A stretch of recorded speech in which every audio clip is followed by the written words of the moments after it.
If being a hero were easy, everyone would be one. Mattis Bands knows he's meant to be a hero of the galaxy, like the legendary Luke Skywalker, and when General Leia Organa's resistance recruits him to join its efforts against the evil First Order, he finally has a chance to fulfill his destiny. But the rest of his squadron doesn't seem very promising. Sure, there's the Zeltron girl Lorica, famous for her exploits foiling evil smugglers, but there's also the swamp boy named Deck, who seems to enjoy causing trouble. Deck's brother, a droid who thinks he's a pilot. Sari, whose imposing size contradicts her sweet nature. And Joe, the stuffy group leader with secrets. How is Mattis supposed to be the next Poe Dameron when he and his squad mates spend more time in trouble than flying X-Wings? The team will have to learn how to work together when the going gets tough, or they won't be going anywhere.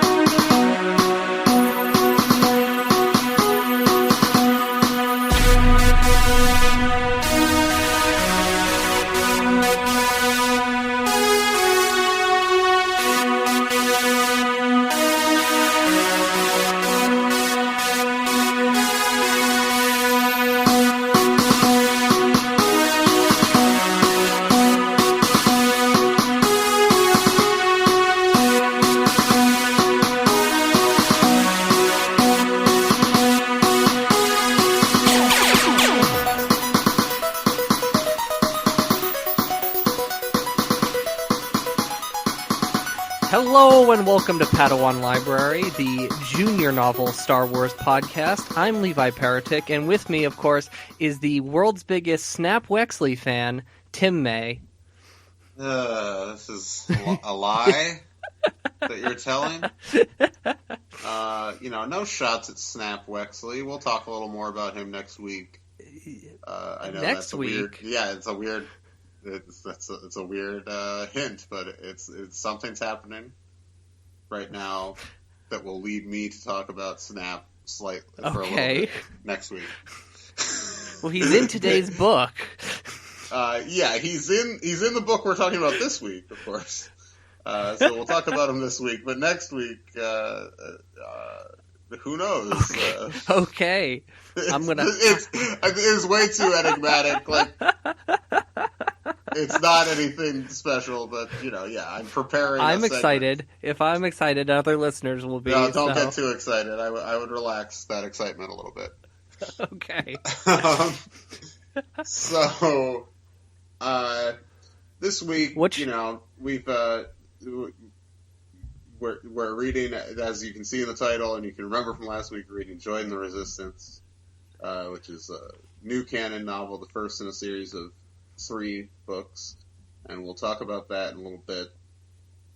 Taking a break from Jude for a minute. I do have a bone to pick with you. We recorded last week's episode in person. Okay. Oh, correct. A bone. Yeah, I have a big bone to pick. And we're recording back to our regular phone setup this week. But you left your copy of The Deadly Hunter. Oh, that's where it is. At my house. I'm looking right now at 2 copies of The Deadly Hunter with that terrible cover. Oh, the cover's great. Oh, the cover's terrible. And I feel like, the episode just came out yesterday, but I feel like the emails must be flooding in saying, Tim was right. Tim was right. No. Oh, No. No. You are insane for this one. This shit looks like a still from Reboot Season 3. It's fun. Okay. There's a laser whip on the cover. Oh, yeah, cool. She's used the whip. Yep. Congratulations, the grip of the whip. You depicted events from the book. That doesn't make it good. It's fun. It's lots of fun. When I see that laser whip, you know what song I think of? What do you think? I was made for loving you by Kiss, because there's that moment where there's that whoo, and it just sounds like a laser whip kind of thing from the future. Cool. Dynasty. That's your favorite. That's your favorite Kiss album, Dynasty. I couldn't even tell you what album that was on. So it's on Dynasty. Well, I'm not that big of a Kiss fan. I'm not either. I just love Snap Wexley. I watch a lot of VH1 when I was a child. You know, it is what it is. I know a lot of bullshit behind the music. Yeah, so and fans were not happy. Let me tell you. You know, Kiss doing disco, not gonna happen. I love that. That's what I love about that song. I like that song. Okay, I mean, you know the. Ooh! I got a way to tie this all back in. Continue your thought. Okay, well, the disco, the rock band doing a disco song craze, you know, is obviously the peak is "Miss You" by the Rolling Stones. That's you know, that's actually a legitimately great song by a legitimately great band, whereas Kiss is just, you know, a novelty band that has a few really good songs. But you know, now it's so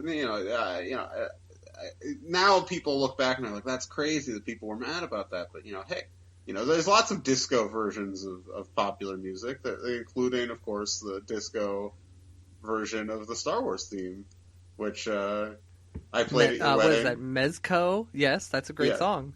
Yeah, it was great. It was a great time. That got people on the floor. Only a few songs did the entire night, so it was... Yep. It was the Star Wars disco theme. It was Let's Go Crazy by Prince, which led into I by Kendrick Lamar, and that got all the old white uncles and aunts go crazy. But I gotta say, at least for our peers, people our age, I honestly think the Star Wars disco thing went over the best. Wow, I mean, it holds up. It holds up. It sounds cool. It's a fun. Yeah, thing. It's still very cool. I love the cantina segment where you hear little creatures in the background and good stuff. You should have played though. I Was Made for Loving You by Kiss at my wedding. I suppose. And now, I don't know. Now, I had to, now bring it. You know, I mean, there were too many demands. You know, we had to service the person that wanted to play Dragula by Rob Zombie, of course. Apparently, right? Who did that? I mean, The Matrix is a classic, and I love that scene. You know, but that's lots of people demanding songs from me. Lots of strangers coming up to people who then come up to me and say I have to play Motley Crue. A wild time.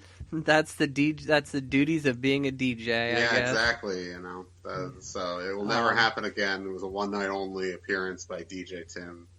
Oh, I wouldn't say never, Tim. No, Sean Connery never did.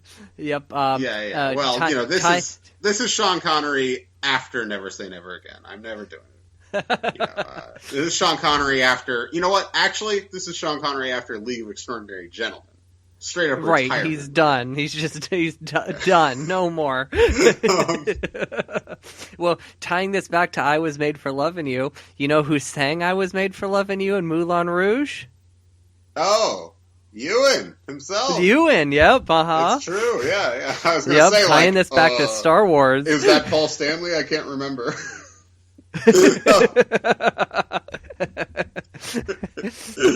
I did. I've opinion on Moulin Rouge. I do not care for Moulin Rouge. I do not care for a lot of the songs, and there's a lot of songs that I like in Moulin Rouge, but I don't like how they are in the film. I don't know. No, I disagree with you. This isn't a Moulin Rouge podcast, but I will say we could start that. I don't think that's been done yet. Yeah, we should just do a weekly podcast about the 2001 film by Baz Luhrmann. I'm not Baz Luhrmann's one of those guys.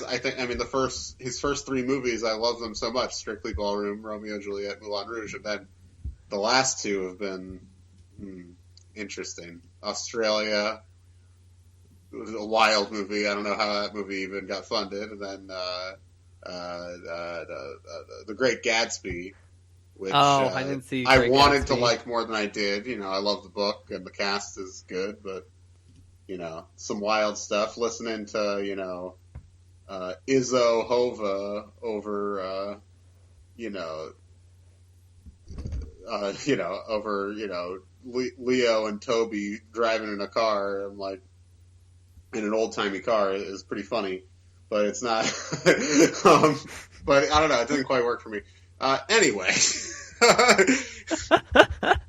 we haven't really talked about Star Wars much on this podcast, but I will say. Well, here I'll tie it in again. Ewan McGregor, okay, Obi-Wan Kenobi, of course, Sure. Was in Big Fish, which was directed by Tim Burton, who directed Dumbo, a movie I just saw that I absolutely adored. Anybody listening, if you didn't see Dumbo, you'll probably be out on home video soon. Watch Dumbo. That's all I'm going to say. I'm happy you liked Dumbo. I've kind of done a reassessment of Mr. Burton over the last couple months. I've always, he was one of my earliest favorite directors and all that stuff. But like everyone, I acknowledge that he's had quite a long stretch of yes, he's had a roller coaster of a time.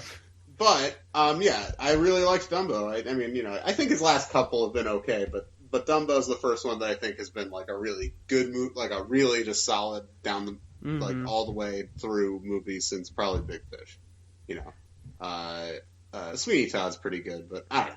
Regardless, Dumbo's worth seeing. Danny DeVito in that movie brought such a smile to my face. I love Danny. And Michael Keaton playing him and Michael Keaton playing opposite each other again is a lot of fun. And the fact that Michael Keaton is like the villain. Yep. Yeah, and Keaton's the villain this time. And I love Keaton's office because it feels like a very Burton set. It's just there's a lot of sets in the movie. Yes, it looks great. It's tactile. Good movie. Way better than Aladdin. If you've seen Aladdin, see Dumbo, and Dumbo will bring you to tears. It brought me to tears. I know you're a big fan of that new song in the new Aladdin. What? Oh, The Shallows? Or I can't talk anymore! Whatever that's... Speechless, yes. Speechless, yes. That awkward... First time they played that song, it's only like one verse of it, and I was blown away by how short it was. I was like, wait, that's it? And then when they did it again, and then the people started like turning to dust, like... the Snap and Avengers, I got really confused because it's just like, is this actually happening? Is this not? And then, spoiler alert, there is no giant snake in the end of the movie. It's just... it's whatever. Will is fun, but that movie is completely useless. It doesn't need to exist. Dumbo is its own movie. It's not really, like, the first half hour is kind of a remake of the original film, and the rest of it's basically a sequel.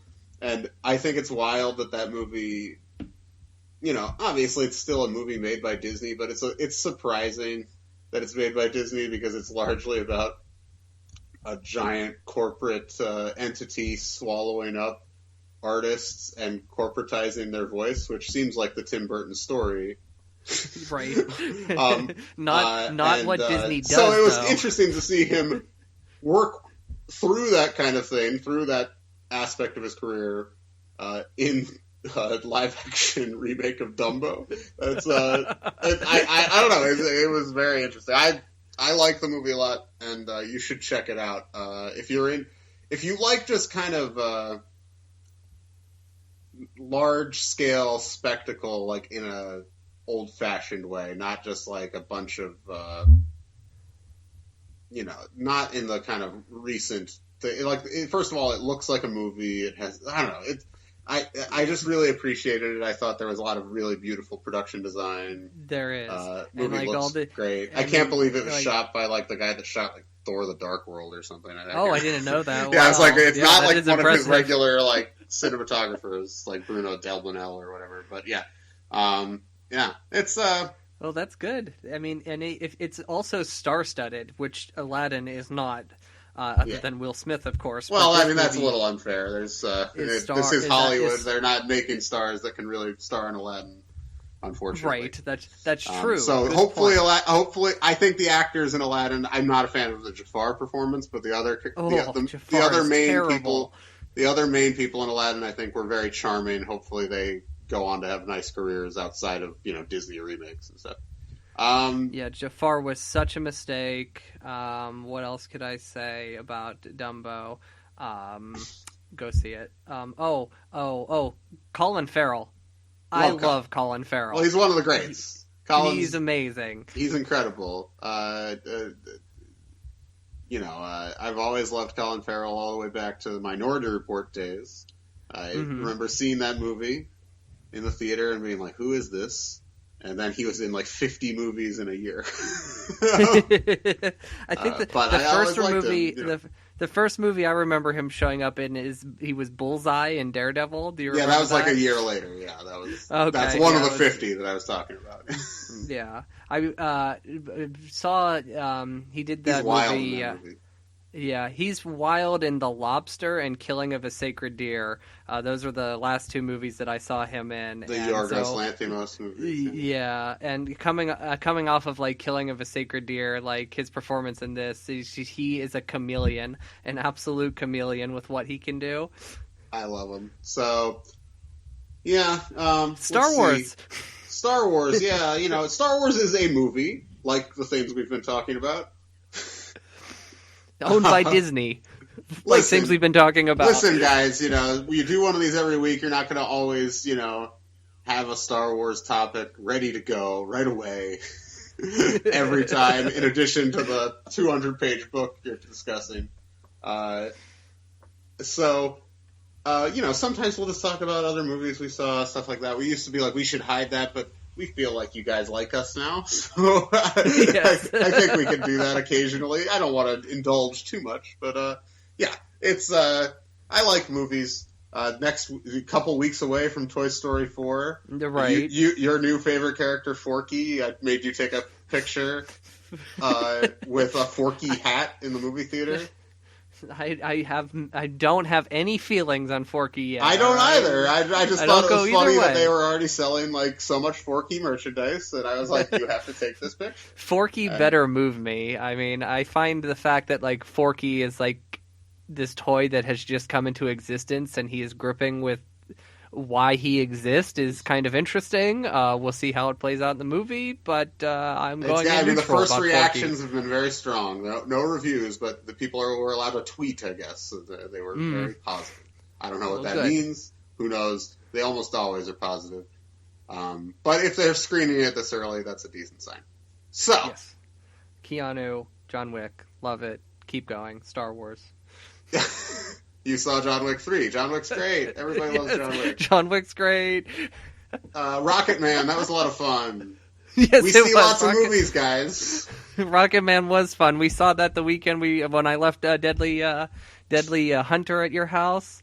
Rocket Man. Let me ask you, because I asked this because the guy I work with, he saw it too the same weekend. And what song stuck with you from Rocket Man?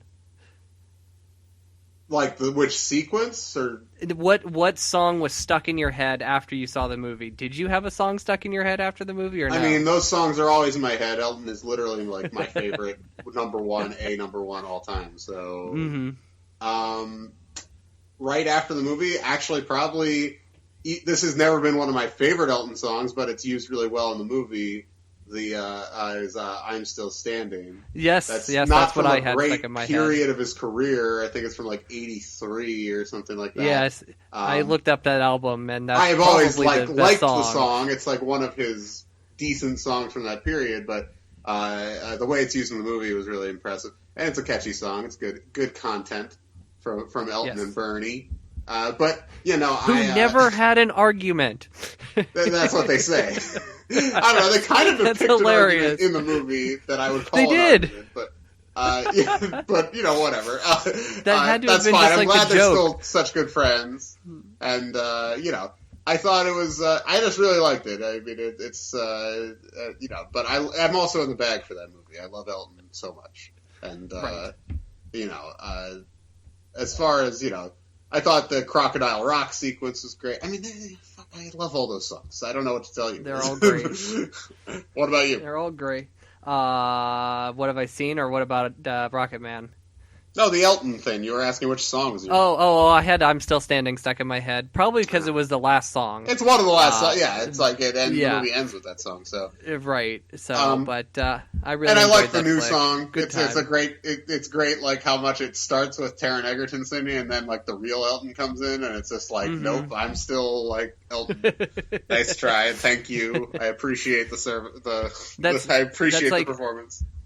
I tried to listen to the soundtrack, and like without the visuals, like it was way early in the morning too. I was just starting work for the day, and I was like, I just ended up turning a podcast on about halfway through because it just was not getting me jazzed like it was. Well, just listen to his actual music. I mean, I'd say and that's fine. I'm glad he did his own singing in the movie because I think that helps the movie. But as far as the soundtrack, I haven't even started to listen to it because it just seems kind of pointless because, I could just listen to those songs. But, listen to literally any album he made from like 1970 to 1976 and it's like filled with classic songs and then a bunch of songs you've never heard that are like just as good, basically. So, he's one of the greats. So, Star Wars, when we come back, we will talk about Star Wars, guys. Sorry, we're just kind of, we had to come up with something. We had nothing planned for the day. If for some reason we couldn't come up with something, I promise we have a big Star Wars topic for next week. Again, remember Snap Wexley. Always remember. Never forget Snap Wexley. Overrated. Overrated? Well, we'll talk about him a little bit later. So when we come back, we'll be discussing Star Wars Join the Resistance by Ben Acker and Ben Blacker. Stay tuned. He's filmed before a live studio audience. You know, that was a really crummy thing you did, pushing Dee Dee on me like that. Fly, when are you going to learn you can't leave my father alone? He would sell his clothes to a stranger for secret intel. We're not going to be that kind of cafe anymore.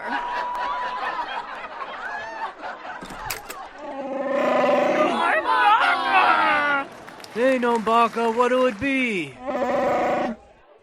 Say then, Normie, how's things at home? Where's Lovira tonight?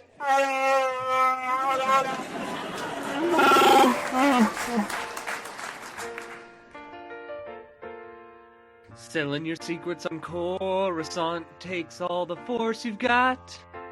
A parsec away from all your worries, it sure would help a lot. Wish you could light speed away. Sometime you ought to go down to Dee Dee's Cafe. He's got knowledge to trade. You wanna go where info could be bought, sold, and trade. You wanna go to Dee Dee's Cafe. You wanna go where you can meet Astrid and all the gang. You wanna go to Dee Dee's Cafe.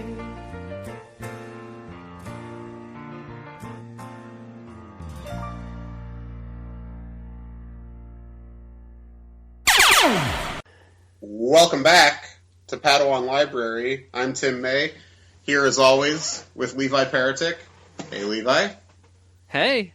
So this Snap week... Wexley, you love him. Oh, I don't know about that.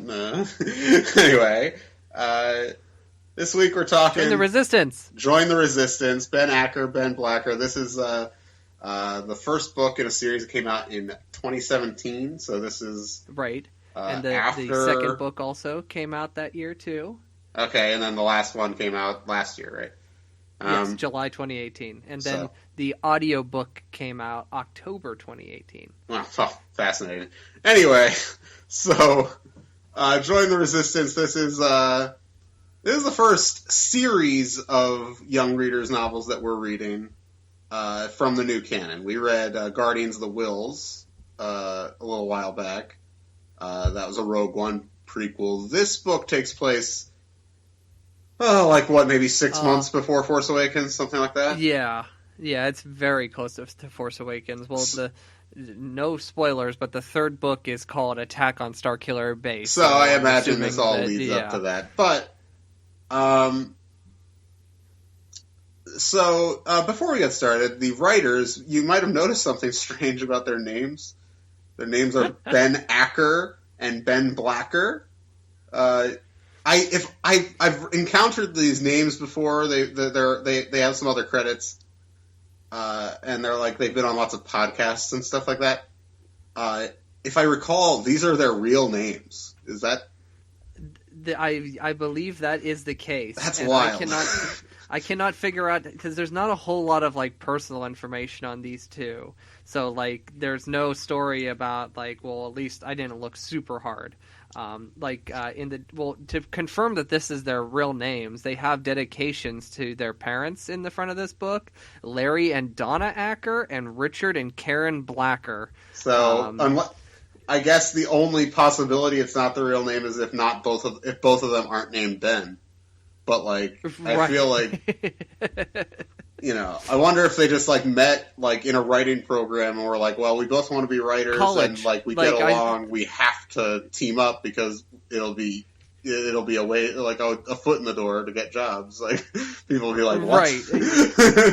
Yeah, they had to have they had to have met and be oh, we're both writers. Oh, we need to be Acker and Blacker, and that's going to be our thing from here on out. So I actually first encountered one of these guys. I don't remember which one. Hosts a podcast with a bunch of TV writers called the Writers Panel that I've heard before, occasionally when they have writers I care about on there. He's an affable host. And he always would list his credits, shows he's written for and stuff. And I never checked out his work. This is really the first experience I've had with him as an actual writer and not an interviewer. So. Right. Well, let me tell you some of the things they have done. If you look on the bio of this book, their IMDb bio, their Wikipedia bio, and their Twitter bios, they mention in every single one of them the Thrilling Adventure Hour. And this began as a stage show in 2005 that they put on monthly. And it's... the show is it's modeled after serialized radio dramas. So apparently each show would be 3 mini stories told radio broadcast. Yeah, this they turned this into a podcast, and it was a pretty popular that's what podcast it is today. 4 or 5 years ago.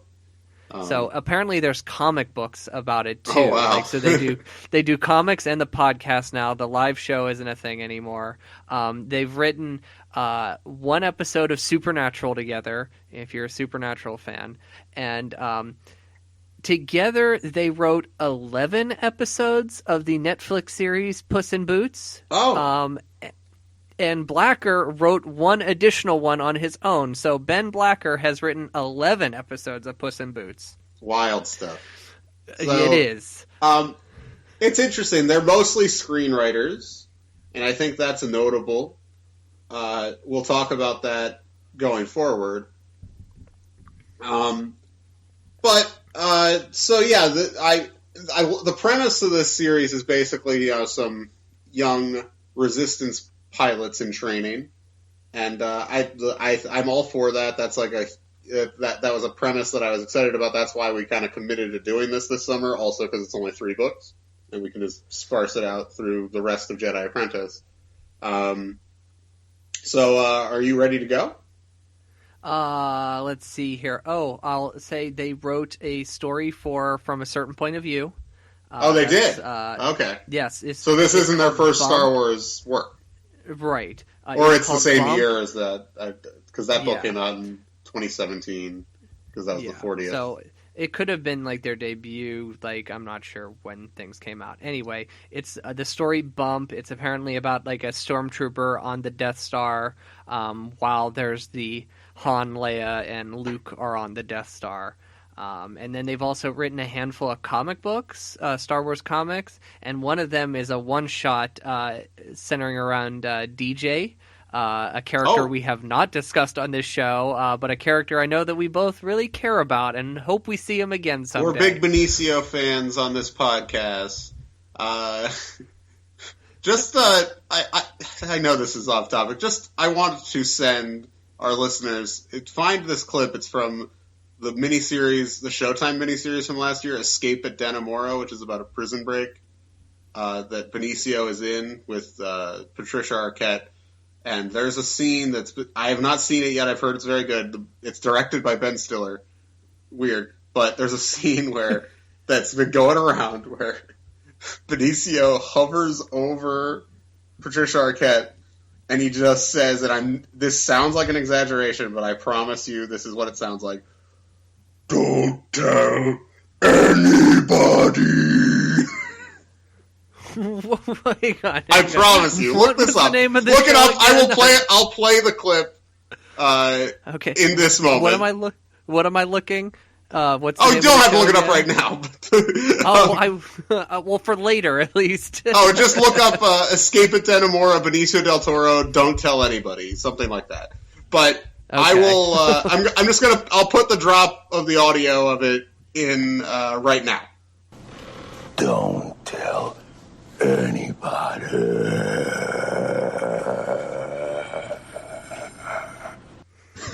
So it's just wild.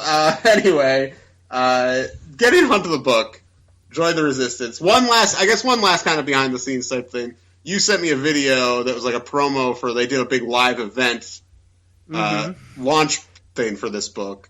Like, I guess probably with a lot of people that were on that show on the Thrilling Adventure Hour. And it also had Weird Al, and it was like a lot of, Star Wars novelty music and stuff. It looked like a fun time, to be fair. It had lots of, pretty cool people there. Michael Giacchino, composer of Rogue One, and Ahmed Best. Jar Jar Binks was there. Yeah. We'll get into this later, but this was probably that release party event that they did. I know it was a benefit for charity. Sure. Was probably the biggest amount of publicity that this book got, and judging by this presence of the book on the internet, I'm going to assume that this book is not very well known and might not have sold a lot of copies. And this book is, all three of these books, only available in hardback. There is no paperback version. Right. So, I have, we're not going to spoil our thoughts or anything. I have complicated feelings on this book. I'll say that up front. There are things I really like about it. There are things I really don't like about it. Let's get into it. We might as well jump in. So, Chapter 1, let's go. All right. Chapter 1, first big change from our usual books, guys. Chapter 1 was 30 pages long. Oh, no, bore you. All right. Our main character, Mattis Bands. He is an orphan from a new planet named Dirktiel. He is currently on a transport leaving Dirktiel, and this is the first time he's ever left Dirktiel, but it's good for a good reason. He's joining the Resistance. So there's some other kids on the ship with him. One of them is a Rhodian named Klimo. He is very excited, kind of bouncing off the walls kind of character. We have a Zeltron girl who keeps trying to keep her distance from Klimo, but Mattis, he's just got his eye on her. And Klimo kind of gets right in Mattis's face. And we will get to romance, not in this book, but I feel like it is coming at some point. We'll talk about it. Just keep going. All right. So Klimo gets in his face, and he's like, "Are you ready for an adventure?" And of course Mattis is ready, because this is where we find out that Mattis has a dream. His dream is to be a hero. So this goes to a flashback to when Mattis was a wee little lad, and ever since he's heard stories of Luke Skywalker, Princess Leia, and Admiral Akbar, no mention of Han Solo, he has known that he has wanted to be a hero. So part of being an orphan on Dirktiel means he had to do two things. One of them was to go worship at the Firmist Temple. Firmist is a force-based religion that actually showed up in Greg Rucka's Guardians of the Whills. And so they have to go to the temple. So he's got to go to church, and then he has to go work the Hemmel fields. He has to farm. He's a poor little orphan, and they're making them work the farm and worship. So to be a hero, Mattis has helped the little kids out haul their Hemmel and given them food when all they had was scraps. And this leads to an event that happened on the school bus. Oh, not school bus. I'm sorry. I mean barge, where he has a run-in with a Saurian, I believe. It's whatever Bosk is. Something like that. Named Fick. And Fick comes up to him one day, and he says, he's like, "Hey, kid, I heard you wanted to fly." And this is where we find out that not only does he want to be a hero, but he wants to be a pilot, too. He's got many dreams, Mattis. For being an orphan kid who has struggled, he has got high hopes. So Fick is like, "Well, I heard you want to fly. I can help you fly when we get off this bus." So to make a long story short, Mattis gets off the bus, and we find Fick. He's holding a kid up by his arm and using the kid's feet to drag naughty words into the dirt. A real class act, this Fick character. So Mattis stands up to Fick. He puts the kid down. He grabs Mattis. He's holding Mattis upside down, and he starts to cry as he's being held upside down. And he says something here. There's a little exchange on page 9. "I hear you whimpering back there. What are you doing, baby? You're crying, aren't you?" Fick hoisted Mattis up so they were face to face. Mattis forced a smile, but it came out meaner than Fick's hot breath in his face.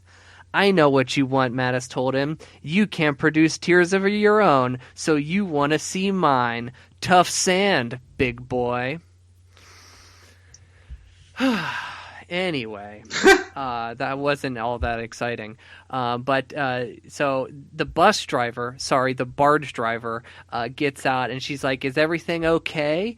And Fick's like, "Oh, of course, ma'am. There's no problems here." And she knows this is a lie, so she turns to Mattis to gauge if he's telling the truth. And Mattis, he's a stand-up guy. He's not a narc. He's like, "Everything's fine here, lady bus driver." Why she gotta be a lady bus driver, dude? Well, lady barge driver.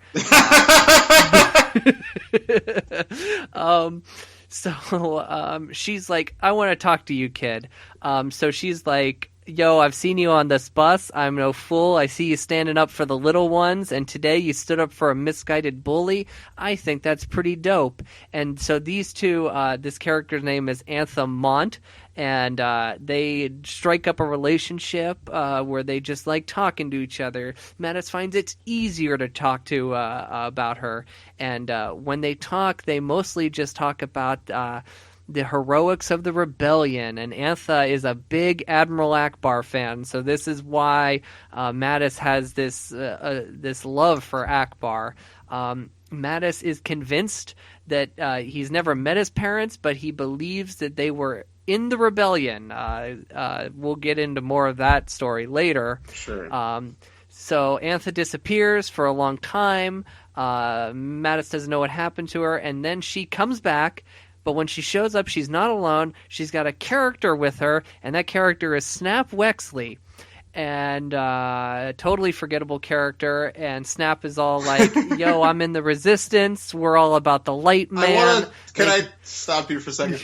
Yeah, go right ahead. You said he's a totally forgettable character. I wanted to read how he's described in this book. Snap Wexley, a likable and jocular pilot. All right, this is a book, not a casting call breakdown, you screenwriters! Just saying, like, you have to describe the character in ways besides just, like, what you'd be looking for in an actor. It's like, well, I think Greg Grunberg is very likable and jocular. He is. That is actually a perfect description of that guy. It's just, I don't know. That's fine. We'll talk more about this going forward. Okay, so Snap's all like, "You want to join the Resistance, man?" And Mattis is like, "Hell yes." And Snap's like, "All right, you got to wait 3 weeks." So 3 weeks drag on. He can't tell anybody that he's leaving, but Fick, he knows something is up. That little Mattis boy, he's too cheery for his own good, and he's teaching all the little kids how to stand up for themselves, like he's not going to be around or something. So Fick confronts him the day before he has to go, and he says if he doesn't tell him, he's going to throw him off the silo at the Hemmel farm. Fick threatens to kill Mattis. So Mattis is like, all right, well, I'm going to tell you, but I'll tell you tomorrow. So tomorrow rolls around. Fick is waiting off the bus as Mattis is getting off the bus, and he's about to like step off the bus, and then Antha is like, hold on, boy, we got somewhere to go. So she like slams the bus door in Fick's face, and they drive off, and he just watches Fick as he turns into a little something as they fly away, and he's just like, what? So this is where they go to a warehouse where he gets dropped off, and then a transport comes, and he takes his first steps into a larger world, and they show up. This is where we jump back, so we got all these characters back, and he has a brief run-in with BB-8 once they get to the Resistance base, and oh, look over there, Admiral Akbar, and he looks around to see if the other kids are excited about Admiral Akbar, and he lands on the Zeltron girl, who isn't excited. So he takes this opportunity because he's got the hots for her. He's like, let me introduce myself, and she says, I don't care. But then she kind of sidetracks a little bit. She's like, okay, that was rude. I'm Lorica DeMaris. And then Mattis all peeks up, Lorica DeMaris, what? You blew up an illegal cache of weapons on Kurgan's, right? And Mattis is marking out and just being an all-around embarrassment. He's got no don't clue use at all. wrestling terms on our podcast. Anyway. That's strike one against you, Levi. It's so funny that so many podcasts you listen to, they all watch wrestling and you hate it. Yeah, well, I'm friends with you and you watch wrestling and I hate it. I handle it, but this is my name's on this podcast. My name's not on those podcasts. True. Anyway, I'm almost done here. Mattis is just being an all-around embarrassment, and Lorica's like, you know what? I'm walking away from you. So she walks off, and Mattis, he is just in awe of this Resistance base. This is the Resistance base that we see in Force Awakens. And he's watching the ships take off, and all of a sudden a droid stands next to him, and he goes, beautiful, ain't it? And Mattis turns to look at the droid. He's got an insect-like head. His whole body is different pieces of other droids, and this droid introduces himself as AG-90, and he's like, hey, do you want to meet my brother? And Mattis is like, oh, well, I've never met a droid with a brother before, so hell yeah, I'll meet your brother. And that's Chapter 1. So... AG-90, this character. He grew up. Grew up. Right? What's going on here? What's going on? Mattis thinks. Grew up on the planet Kess, or Quest, probably Kess, with his brother, Deck. An organic being. Is he human? Yes, he's human.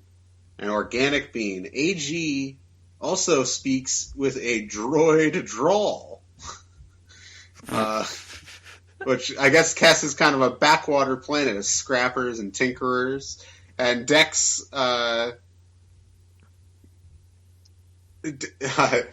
family made speeder bikes that make them first-generation speeder bikes look like Gungan Bongo subs.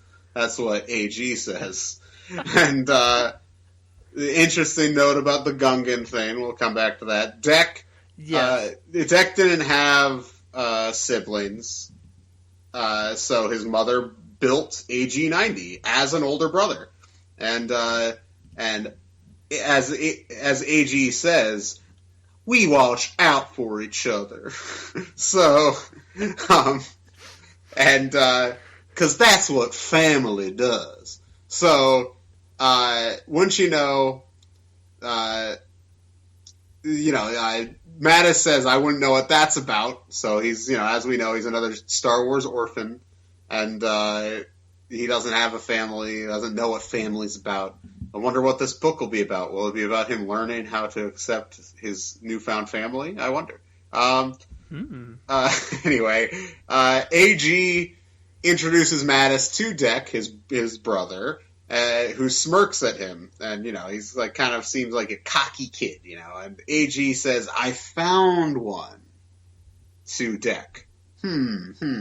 So Deck thinks Mattis, Deck says, though, about Mattis, he's like, I don't know, he doesn't look like he could guard against a baby Gungan. And, another Gungan thing, interesting. And, Mattis asks, what their deal is with Gungans. So this is fascinating to me. And I think the book is maybe aware about this, and we'll get to it, but, asks about what their deal is with Gungans, and they basically just admit that they don't like Gungans. That they're just racist. They basically admit that they're racist. They're racist. And this is okay. I'm going to take okay. So this book is obviously playing into the current Star Wars storytelling trend about droid rights. Okay? Right? Mm-hmm. And I think I might have talked about this before, but if I haven't, I have something of an issue with using this as the Star Wars version of, whatever, racism or homophobia or prejudice of any kind, partially because there are aliens that you could do that with.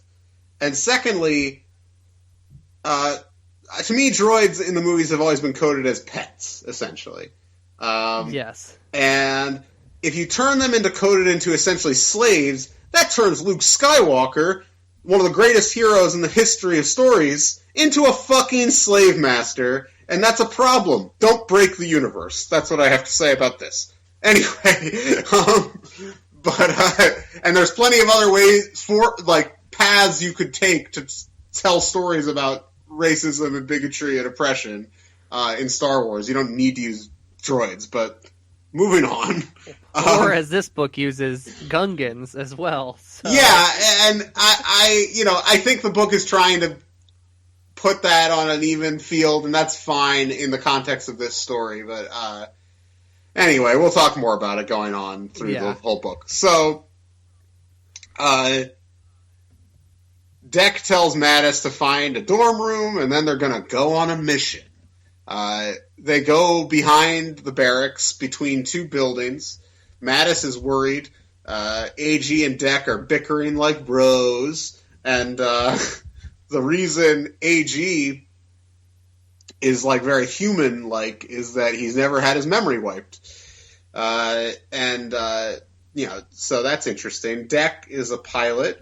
AG is on the pilot track. I guess they're both on the pilot track, but Deck claims he's a pilot right off the bat. But anyway, some older people in the Resistance are not comfortable with droids flying, and I have here in my notes, don't make Luke Skywalker a slave master! Anyway, Deck saunters into a building to track the droid, and they head into an area marked authorized personnel only. Deck claims that he is authorized. This seems fishy. And there's two sentry droids down the hall. Deck sends AG down to distract them using his quote-unquote droid face. This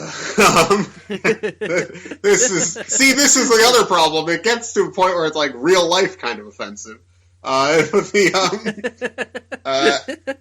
Comparing, fictional robot characters to actual oppressed people is maybe a difficult sell. But whatever. AG lies to the droids, tells them they're getting a special commendation from General Organa, Leia, of course, and leads them away. Deck leads Mattis to a sealed door, removes the casing from the lock, and begins to break in. He tells Mattis, stand watch. Mattis trusts this hillbilly for some reason, and Deck tells Mattis, especially watch out for Sari, or Sari. Do you have Sari? I'm gonna say sorry. Sorry's been the way I've been. Okay, well, I that's think fine. It is. It could But- be either. Sorry is apparently a large, strong bruiser type who Deck describes as, very dumb. And AG returns and tells Mattis, I don't have any clue what Deck is up to. And Mattis tells AG, while they're waiting on Deck, Mattis tells AG about how mean that Lorica Damaris girl was. AG's like, oh, maybe she wasn't mean. He's like, but maybe she is mean. And then AG's like, well, I guess that's true. She could just be mean. They're down home boys. Anyway, I'm sorry. Sorry shows up, acts like cartoonishly stupid. She's described as a gargantua, and she's fooled into believing that AG, the droid, is BB-8. Two very different kinds of droids. And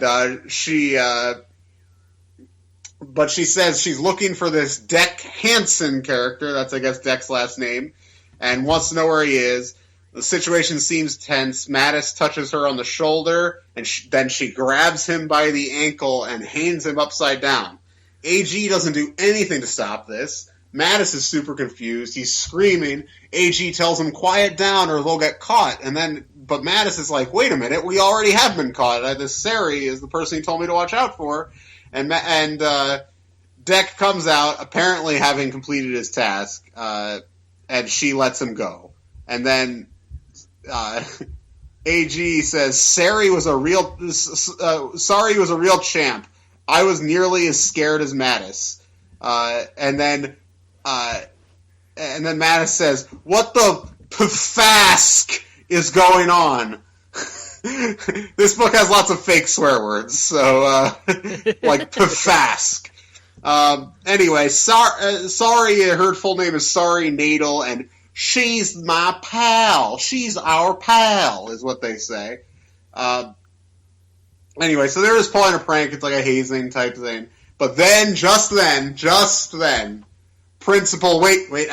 Admiral Akbar shows up and reams them out, orders Deck to come with him, says the rest of you guys need to go to your quarters, and he'll deal with them later. Those sentry droids that they told to go see Leia, they return, and there was no commendation from General Leia. What's going on? Anyway, Chapter 3, page 57.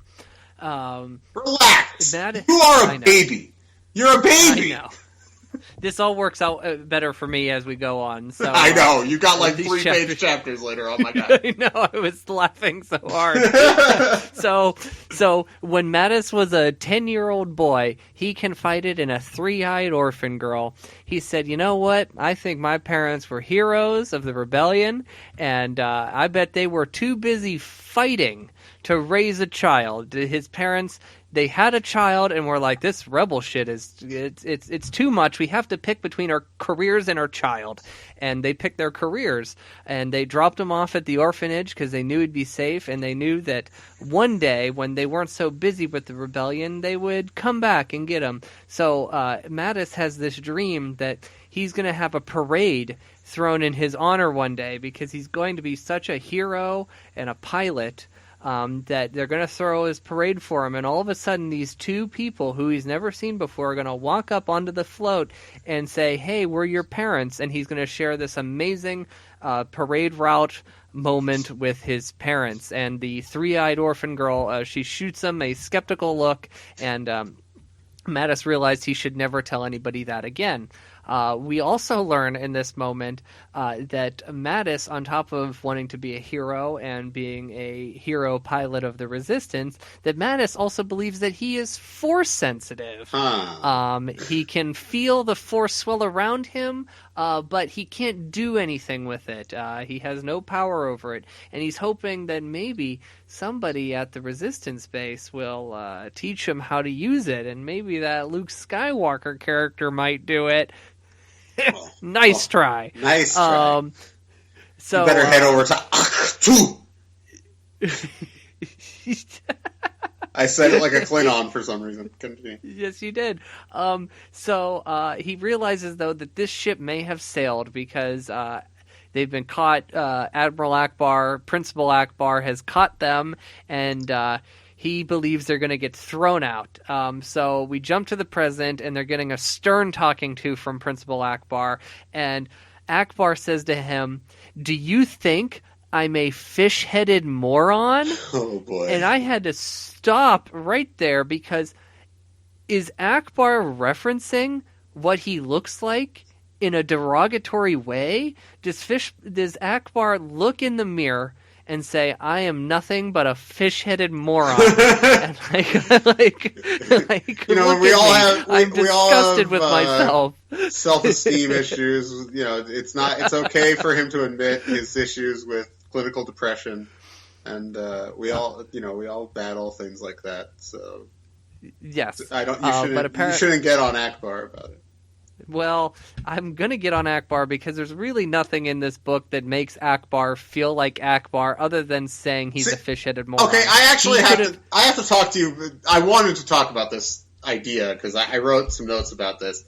Okay. Ackbar in this book, and Ackbar in general, and characters like Ackbar, I think it's very difficult to include a character like Admiral Ackbar in your Star Wars story 30 plus years after his sole appearance in a movie.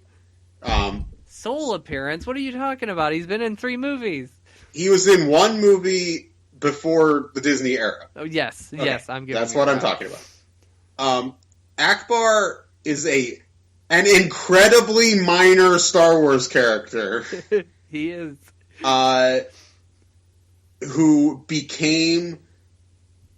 Who fans, I mean, listen, he's in the expanded universe and stuff. I know that, but like, fans filled in a lot there. There's not a lot there in those movies. It's a couple funny lines, a couple cool puppet, and that's basically all he is in Return of the Jedi.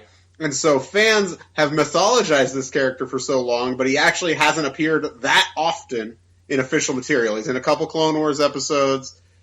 He was in Last Jedi and Force Awakens, and he, has appeared in other expanded universe stuff. I'm not denying that, but he doesn't have much of a defined character. So when you try to kind of define that character and how they speak on a regular basis 30 years later in a young reader's book, it almost is guaranteed to come off as false. Does that make sense? Oh, totally. And so it's like... Because there's no roadmap for the character, really. So if you're so I get it that it's like, it's not necessarily wrong. It's like, the way he behaves in this book isn't wrong, really. It's at least based on the movies and stuff. It's just, it's just going to be impossible because you've seen him in one mode, so if you see him in this mode where he's like joking around and stuff like that, it just seems weird. And I think it's a challenge. I don't think that's not an excuse. I think the character is not very well realized and just turns into a stern like principal type, and I think that's corny. But it is like. It's a challenge I wanted to acknowledge. Well, I have in my notes that he could have been any character. You could have pulled Ackbar out of the book and replaced him with absolutely anybody in the Resistance base, replace him with Miles from Lost, and it would be the same thing. They should have replaced him with Miles from Lost. He deserves some love. I hope he shows back up in Rise of Skywalker. JJ, give your boy something. Even though you never worked with him on Lost. Right. Yeah, he comes in when, season 5? Yeah.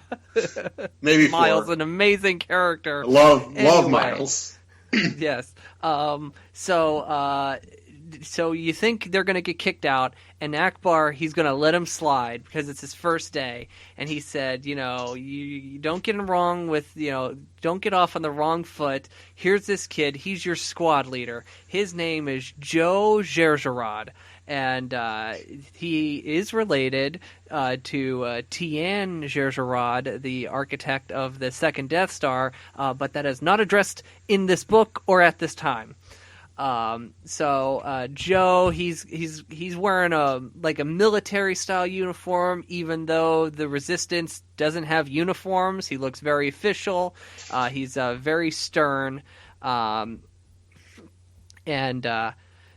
they where'd I lose my place here? Okay, he's stern, that kind of thing. And when Mattis meets him, he's rebuilding an A-wing, and when Mattis asks Joe, he's like, "Hey, is this your A-wing?" He's like, "No, I'm doing this for one of the pilots." He wants the A-wing to be bombad when it's done. So he is using some Gunganese terminology, and this proves that this character might be the exact opposite of racist Deck. So Joe, he takes Mattis to witness a meeting of Resistance leaders. They sneak in the back, they remain silent, and they hear about a mission that didn't go as accordingly. They hear the term Narden thrown around, along with the mention of Luke Skywalker. So they don't really get a whole lot more into that, but Joe takes him out of the room, and he's like, "Hey, Mattis, do you know what the First Order is?" And before he can even answer, Joe fills in. He's like, "They're a splinter group of the Empire, and this is all crap that we know." A point that we didn't know, though, is at one point, the First Order were members of the New Republic. They actually served in the Senate as their own group. This was notable. I was Yes. very surprised by this being revealed in this book, to be honest. The fact because we get no political. There's Context. no politics established in the new movies. the fact that we found this out in this book, Levi. Okay, I know. Keep going. It's probably the most important piece of information in this entire book. Not that it serves any purpose to the story, but like to me, this was big news. I agree. I was like, I immediately texted people. I was like, "Did you know this about the First Order?" Some wild stuff. Yes. So they go outside. He introduces Mattis to Lorica, even though they've already met. And Lorica, she looks at Mattis and she's like, "Hey, did you really break into General Organa's quarters?" What? And Mattis is all like, "Oh, what? I had no idea. I'm such an oaf." And Mattis informs them training starts tomorrow. And he leaves them. And Mattis and Lorica, they share an awkward moment, an awkward conversation, which leads with Mattis almost charmingly. There's silence, and he's just like, "Do you know where the bathrooms are? Because I've never needed one more." So she points out the bathroom. He goes to the bathroom. He goes back to his bunk. He gets there. Guess who's on the bottom bunk? Clemo. You know why he's on the bottom bunk? Because him and Clemo are going to be best friends. Best friends. So, Mattis wakes up early the next morning, ready to head down to the yard. Clemo also wakes up, starts shouting more of his best friend nonsense. And remember, Clemo is the Rhodian from the beginning of the book. And anyway, so he challenges Mattis to a race down to the yard. Mattis is like, "Okay, I've given you a head start," and then lets himself be alone for a minute, take his time to get ready. When he actually gets down to the yard, Clemo is still going on about the best friend stuff, and Lorica is down there also, and she seems very amused by it. There are people from all over the galaxy, including aliens with horns, Aqualish Jones,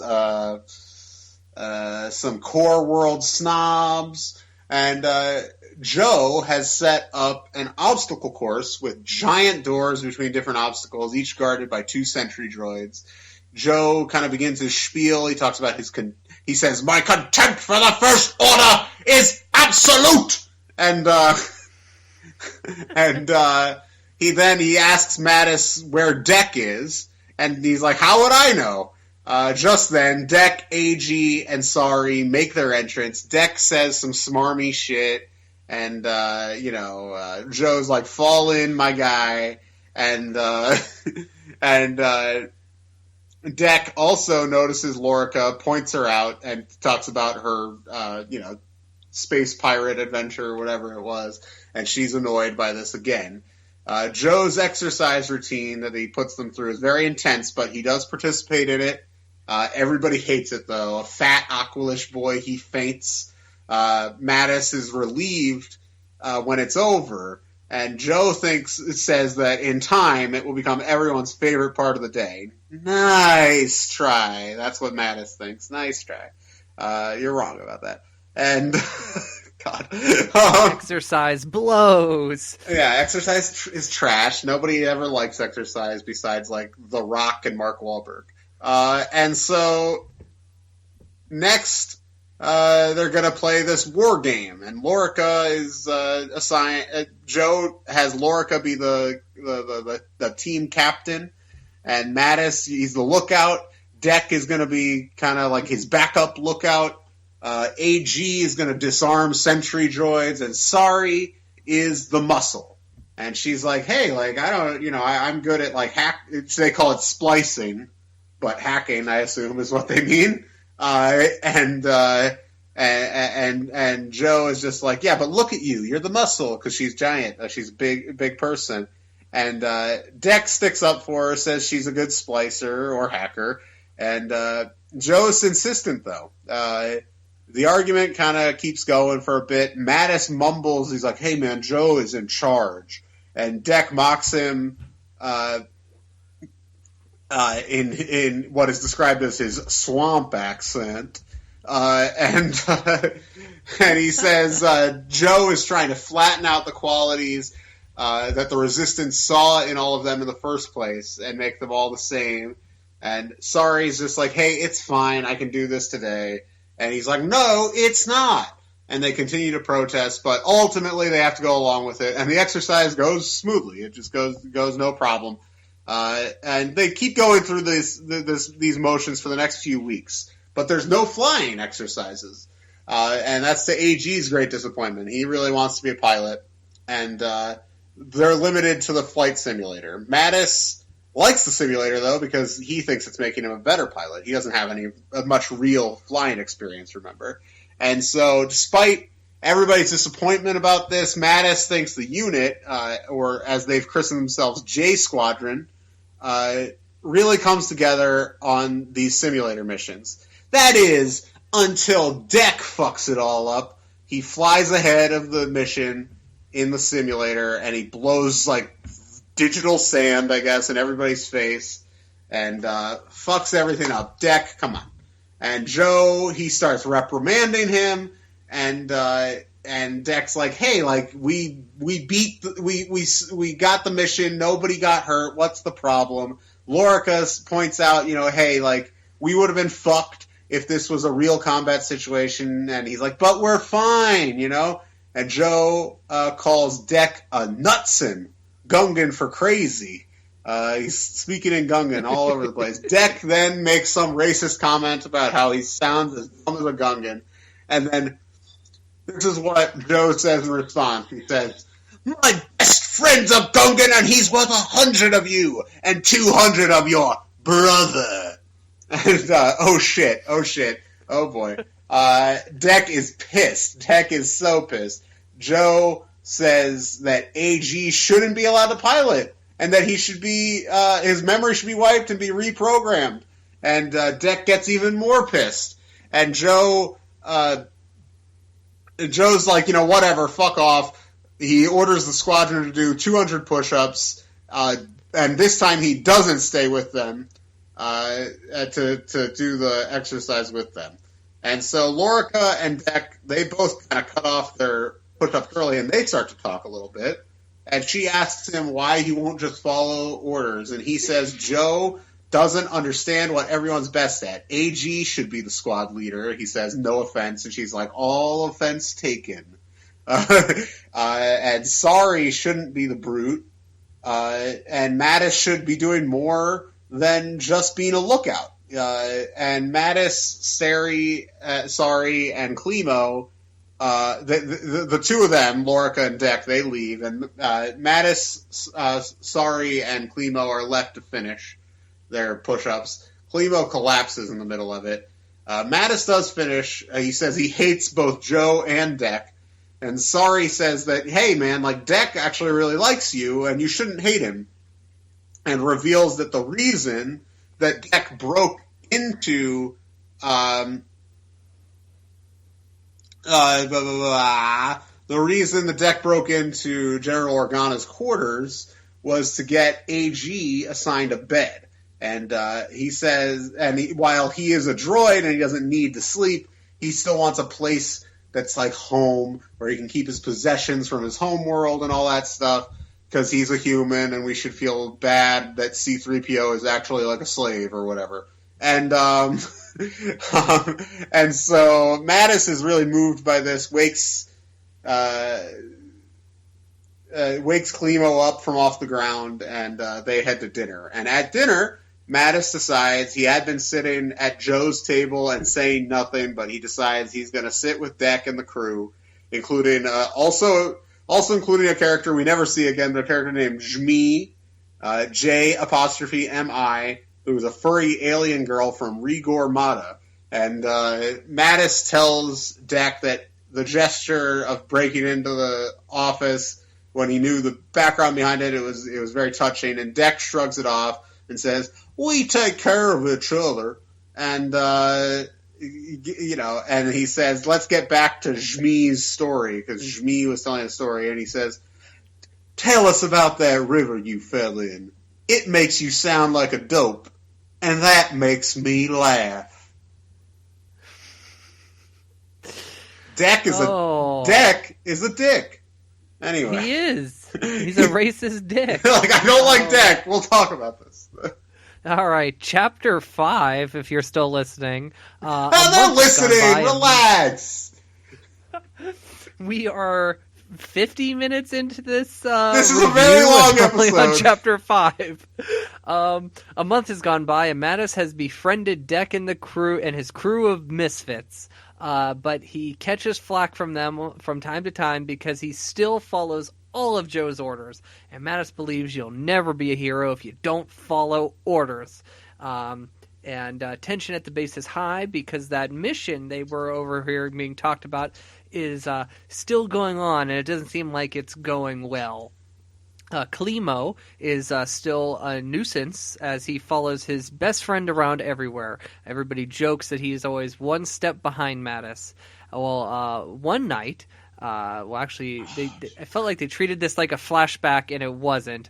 One night, Mattis wakes up to find Deck and his crew in his room, and Deck says, "Hey, we're going on a mission, buddy, and it's nothing bad." But Mattis is like, "Well, if it ain't bad, then why are we doing it at night?" And Deck he's like, "I'm starving to death. We're gonna break into the mess hall and indulge ourselves on some of that Hubbard pie, and it's just stealing, nothing bad." So Mattis, who really has no choice in this matter, he agrees. So while they'll sneak into the mess hall, they notice that Joe is out in the middle of the night. He's walking around too, so they decide to quietly follow him. And he goes into the communications building, and it requires a key card. None of them have access to this building. This building is off limits. And Sorry, the apparent splicer extraordinaire, she's like, "I'm going to open the door." So she opens the door. And they're heading in. AG goes in first, but before the rest can get in, they realize Lorica is there. So they quickly shut the door, and they try to just act casual with her. And Deck, because Lorica, she's looking for Joe. She's like, "Have you guys seen Joe?" And he's like, "What are you two dating?" Deck says. And Mattis, this is on page 105. Mattis, he starts talking about how whenever Lorica's around, he starts to feel things, maybe feel that force flowing through him. So we're going to read a little section on page 105. I'm going to start here at "It's hard here." Give me 1 minute here. Mattis said. Okay. It's hard here, and who am I here? I guess you'll be Lorica. So Mattis, he's just like out of nowhere, something comes up from inside of him, and he just says, "It's hard here." And Lorca's like, what? And he says it again. It's hard here. And there's another odd silence. And then where you come in and tell Lorca.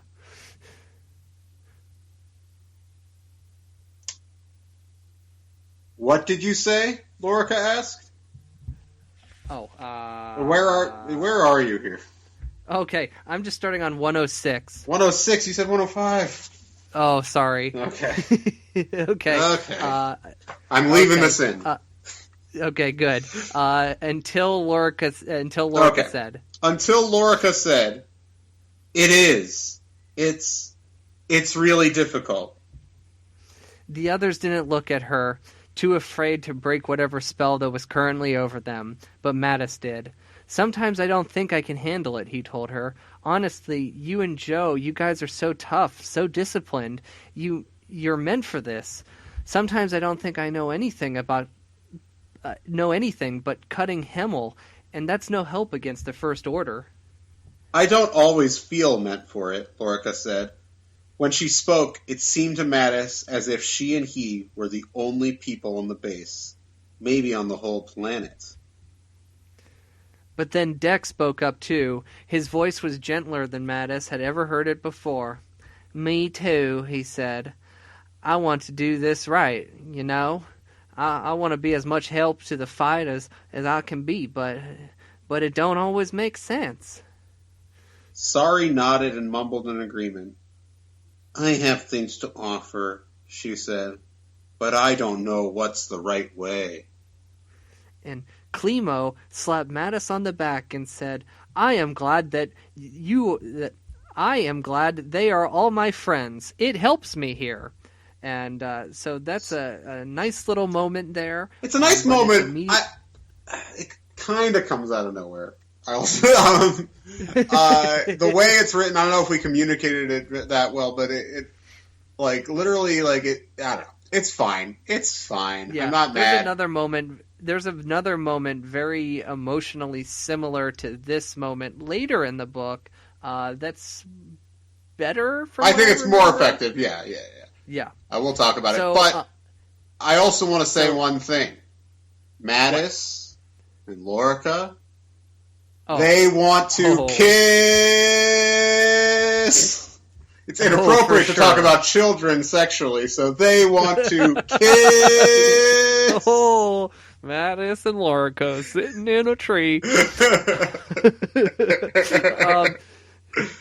So all of a sudden, AG, he burst out of the communications building. He's like, hey, y'all, you guys got to hear what Joe is doing and saying in there. And this is when Lorca realizes that they were all lying to her about having seen Joe and believes that them talking about how hard of a time they were having, it wasn't genuine. They just did it to just try to distract her. So she storms off, and Joe comes out, and the crew's like, hey, the crew asked him what he's up to, and Joe, he grabs AG and he calls security, and the security comes and they start dragging everybody away, and he's got AG and he's dragging AG away, and Deck's like, what are you doing, my brother? And he's like, I'm going to wipe his memory. Whoa. That's the chapter. Yep. So Mattis is restless in his bed. He's back in bed, but he's like, I can't let AG get his memory wiped. So he and Clemo, they sneak out. A sentry droid is blocking their path. Mattis tries to give the droid a new directive, but its directive is to keep them in their quarters until morning. And Clemo suggests they amend the directive. Joe has no actual rank above them when it comes to things like programming droids, so they amend the directive. And they, to the fact that they're just going to they're just there to keep them in their dorms for 30 seconds, and then they begin to make their way to the droid maintenance area. On their way, they run into Sari, who used an override code on her sentry, and Beck, who apparently just poured water on his. Apparently that worked. On they go.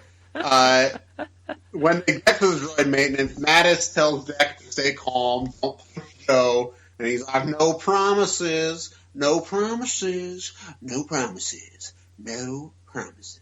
I'm sorry. The door is filled with the buzzers and beeps of droids, and one droid named G2PI greets them. Sorry introduces him to Klimo to distract them and keep Klimo out of the way, of course. And they overhear Joe and Lorica talking. They see Lorica next to another G2 unit who is operating on AG. AG looks lifeless. Deck immediately tackles Joe. Sorry and Mattis rush to check on AG. Are they too late? Are they too late? Lorica, she seems to indicate that maybe they're not too late. But she then kind of pulls Deck off of Joe and throws him into the corner. The G2 unit is about to kind of deal the final blow of the memory wipe. And Mattis begs him not to. He's like, these are my orders, though, gleefully. He's very gleeful. And he says, the current is already running. And Deck sees an emergency shutdown switch that apparently shuts the whole base down, like all the power on the base, all the lights, everything. He runs for it to stop the memory wipe. Mattis tackles Joe, who gets in the way of Deck as he's running towards the switch, and Deck gets there, switches everything off. It's pitch black. AG wakes up, and kind of after a little bit of suspense, he does that this like hand gesture thing that's like him and his brother have like a handshake or something. I forgot to mention it. Sorry. And there's a lot of relief. Who cares? And when he speaks, though, he sounds like an R2 unit. He's speaking in R2 type talk, beeps and boops. And something must have happened to his language processor. And that's going to have to wait, though, because they hear some ships arriving. And they're like, is an attack happening right now? Did we switch the power off at, like, the worst possible time? Did we doom the resistance? But they go outside, and actually it's not an attack. It's X-Wings returning to the base. But they can't see where to land. So Joe leads a crew with flares and whatnot to help the squadron land. Mattis helps out, but Joe is still super pissed, and they are in big doo-doo this time. All right, so we are on Chapter 7, and this is where I get the luck of the draw this time. We go from 30-page chapters to our first 3-page chapter. Oh, that's most of the rest of the run here. And from here on out, we go from really long chapters to very short chapters, and the book radically changes at this point. So they get reprimanded by Ackbar, Principal Ackbar. Mattis is like, they went light on Joe. Maybe because Joe's hiding something secret, and he thinks they're getting thrown out. But Ackbar, he's like, I got something for you kids. You guys are going on a mission to Voldran. And it's a swampy mess, and it used to be the holdout of Hair of the Hutt, and it's believed that the Imperials used it back in the day. So they are sticking around, and what they have to do here is on page 135. Let's see here. All right. I gotta get to it. Okay, I'm just going to read this. This is Ackbar here. You're going to Volderon, and you're going to scrounge for usable weaponry, vehicles, and parts. Anything that might be useful to the Resistance. You'll stay there for as long as it takes, and while you're there you can maybe learn to work together as a team. Perhaps you can prove yourself useful and worthy to the Resistance. I do believe in all of you, but hear me clearly. You all have a lot of trouble to dig yourselves out of. Grab your shovels. You're gonna need them. Take a bite out of crime! The way your Ackbar sounds a lot like McGruff, just saying. Scruff, McGruff, Chicago, Illinois. 60652. All right. Anyway, so they pick up. The crew is crammed into an ancient cargo ship. Joe keeps AG kind of sequestered on his side of the ship because he's terrified that AG is going to spill the beans if they switch the language back about whatever he was doing that night. And Deck is pissed, but as they approach Vodran, they get on transports inside the ship that detach, and they send them down to the planet. The ship, apparently the plan is that the ship will fly back to the base to deliver the supplies that they collect on the surface, and they're gonna do that over and over again as they collect the supplies. They land near Hera the Hutt's old stronghold. Dek and AG crow about how similar it is to their home planet. Swamp meet swamp. I said swamp meet swamp.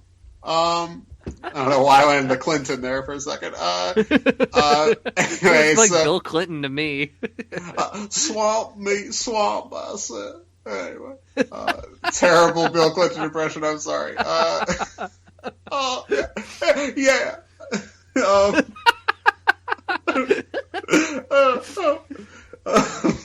Anyway,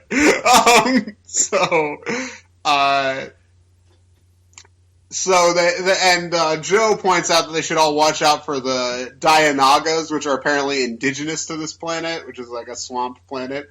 So Acker and Blacker got to claim a classic Star Wars monster as originating on a planet that they first wrote about. So good for them, I guess.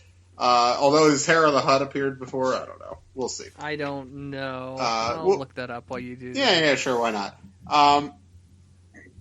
Anyway, so since AG's language thing still isn't worked out, Dek asks if anybody understands the bleep blooping language, and Joe answers, I do, and he then immediately starts ordering everyone around, even though he's also being punished. And Lorica is pretty pissed at Joe, apparently. They start scavenging on their speeder bikes, which is apparently the one thing Mattis was excited for, is that they get to ride speeder bikes, baby. And so Mattis almost crashes, and Joe says to him that this bike is worth more to the Resistance than your life. He's a dick! So many characters in this book are dicks. Anyway,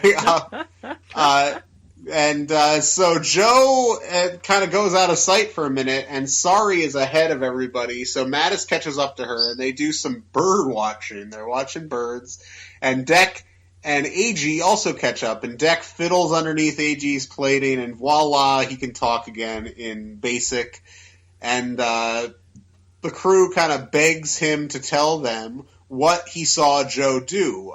There's some reticence there, but then he starts to answer, and he gets immediately dragged down the swamp by a Diagana. Those blasted Diaganas, they love to drag humans into filthy water. Yes, they do. And Hera the Hutt, her first appearance in this book, her next two appearances are the sequels in these books, and she's never heard from again. Okay. So they fight. Oh yeah, after a year, never heard from again. Yes. So they fight off the Dianoga.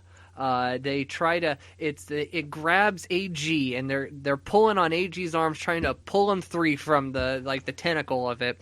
And the Dianoga is holding on so tightly they're afraid they're going to rip off AG's arms. So this is where the muscle comes in. And Sari, she grabs it and she starts wrestling it. She's got her arms ripped around it, and this fight goes on for quite a couple pages. And she gets so mad she grips it and she lifts it above her head and she squeezes it so hard that it finally frees AG. So it swims away. And they're just like, okay, AG, as you were saying about Joe, and AG, he looks at them and he goes, oh, Joe Gergerod is a traitor. What? Chapter 10.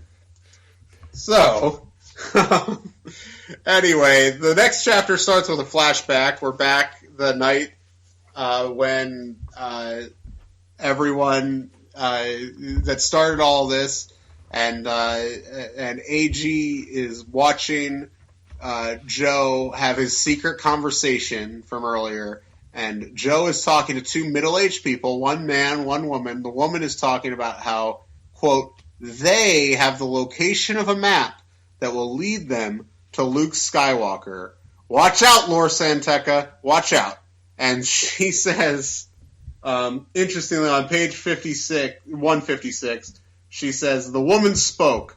Joe, the supreme leader, believes in tradition. He and everyone here believes in greatness, passed through generations. You come from a long line of loyal warriors who have tried and succeeded in changing the order of the galaxy. When you come home to us, Joe, you shall join your rightful place in the First Order. What? Whoa. So, anyway, back to Vodran. Mattis is disgusted with this. He thought, hey, like, Joe's an asshole, but he seems overall like he wants the same things as us. He's not a bad person. Deck claims to have known all along because he was so strict. Classic Deck. And then they agree. They all have to tell Admiral Akbar. They head back to the ship where Lorica is there. She's cleaning her boots or something. And they tell her that Joe is a traitor and they're going to report it to Akbar. And she's like, are you sure about this? And yup, says AG. And AG and Deck and Sari, they head right into the ship. Joe holds Mattis back.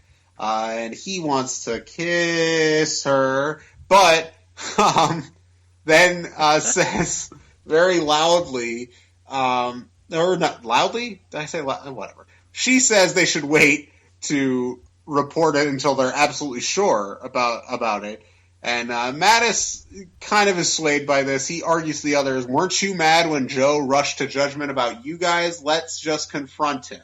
Let's not rush to judgment about this. We don't know all the facts. And off they go to confront Joe Gergerod. So one of the reasons why Mattis's parents maybe dropped him off at the orphanage is because they ran out of money and had to declare bankruptcy. This is Chapter 11. Yes!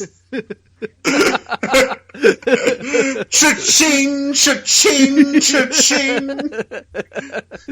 Maxing out them credit cards, baby. They had to sell Mattis, probably. They needed the money. Anyway. Mattis' raised brother. Which is a very real thing that happens to people. Yes, they roll up on Joe, and Deck, he's not waiting around for words. He's wanting to throw fist. So Deck rolls up on Joe. He goes, finding it hard to do your dirty work out here, Chief? And Joe, it's all dirty work out here, Joe says, of course referencing how swampy the planet is. And Deck, he's taken aback. Did you just make a joke? And Lorca's like, this is not the best time for jokes. So anyway, these two get in each other's face, and they start fighting. And Sari and Lorca, they keep trying to break up the fight. They don't have any luck in separating these two. They are going at it. AG keeps getting, knocked over into the mud. He stands up, and then he's like, oh ho, and he falls over. Well, all of this is going on. Mattis, he's down on his knees in this illustration that we got on page 167, and he sees a bird off in the distance, and the bird's got 3 purple spots on his chest. He's like, I know this bird. What type of bird is this? So he's staring at it, and he can't tell how long he's been staring at it. But then it could be minutes, it could have been hours, who knows? And it comes to him. This is a Dunn's Thaxon. And he tries to get the attention of the group. And Sari, who is the other resident bird watcher, he goes, hey, is that a Dunn's Thaxon? And she goes, oh my god, that is a Dunn's Thaxon. Dunn's why they should be... What? It's a Dunn's Thaxon. A Dun Thaxon. What have I been saying? No, I'm not correcting you. I'm just saying. I'm saying it again okay. Because if you read this book, you'll read Dunn's Thaxon many times. You will read it a lot. I wonder actually how many times it is. Many. Okay, One, two, many. So the reason the Dunthaxon is significant is because it has a harmonious, a symbiotic relationship with another creature. It builds its nest, a nest of sticks and mud, over top of sarlaccs, so that prey will go into it thinking it's a nest, and then it'll fall into the sarlacc, and then the Dunthaxon will get all the scraps the sarlacc doesn't want. So once they got everybody's attention and would say, hey guys, we're on top of a sarlacc, that's when it's too late because the nest cracks and the whole bunch of them fall into the sarlacc. So, Mattis doesn't fall in, and he grabs Lorica as she's falling in, grabs her arm, but she can't pull her up. She's already entangled by the sarlacc. She tells him, let her go, and fight the sarlacc. Let her go to let her fight the sarlacc with the rest of them. They aren't dead. You can hear their voices, and you should go find a way to get them out of here. And he's like, how? And she says, figure it out with Summer Sanders.